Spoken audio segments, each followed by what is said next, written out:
need to leave now! You're disturbing everyone. Your presence is inappropriate. Steadiest, quiet breathing, no speech. The manager pointed to the door. "We don't serve your kind here.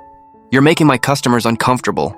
Sergeant Mark Rios stood there, his uniform crisp, his posture straight. He didn't raise his voice. He just turned and walked out, the laughter of a nearby table ringing in his ears. To them, he was just another grunt. Too intense, too rough around the edges. They didn't see the man who'd spent 3 tours disarming IEDs in the dust, his hands steady while his heart hammered against his ribs. They didn't see the father who video called his daughter from that same desert, singing her lullabies through a crackling satellite connection. A week later, Mark was back at that same strip mall just getting coffee. That's when he heard the scream. A choked, guttural sound of pure terror. He turned. Through the glass window of the restaurant that had thrown him out, he saw chaos. A man was waving a gun, wild-eyed, yelling at the cowering manager. It was a robbery. The manager who'd been so brave days before was now sobbing, fumbling with the safe. Time compressed. The air got thick. Mark's training took over.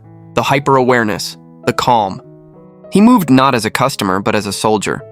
He slid along the front of the building, unseen. The only sound was the rough scrape of his boots on concrete and the frantic drum of his own pulse. He peered through the door's edge. One hostile, one weapon. Civilians frozen. He didn't have a gun. He had a chair. As the robber turned to shout at a crying waitress, Mark exploded through the door. A blur of green. He drove the metal chair leg like a battering ram into the man's wrist. A crack. A howl. The pistol clattered to the tile. Mark was on him, using his weight, his leverage, pinning the man's face to the cold, greasy floor with a knee on his back until the sirens he'd already called for wailed into the parking lot. And then came the betrayal. As police cuffed the robber, the manager, his face pale and slick with sweat, pointed a trembling finger at Mark. He assaulted that man. He was violent. I want him charged." The narrative flipped. The hero became the aggressor. The soldier who acted was arrested for disorderly conduct and assault. The news headline read, "Ex-military man causes violent disturbance at local eatery." At the hearing, Mark stood quietly in his dress uniform, his medals a silent rainbow on his chest. The manager testified, painting Mark as a loose cannon. Then, Mark's lawyer played the security footage, not from the police, but from Mark's own keychain camera, a habit from his EOD days where every move was recorded for review.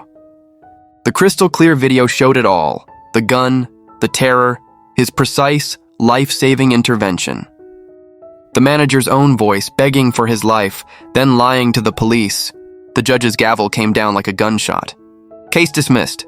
He fixed the manager with a stare. "And as for you, sir, I'm referring this tape to the district attorney for filing a false report. The court suggests you refund this soldier's community for the disgrace you've shown it." The manager shriveled in his seat, utterly humiliated, as the courtroom erupted in applause for Mark. Then share your thoughts in the comments, but no one liked or subscribed the soldier.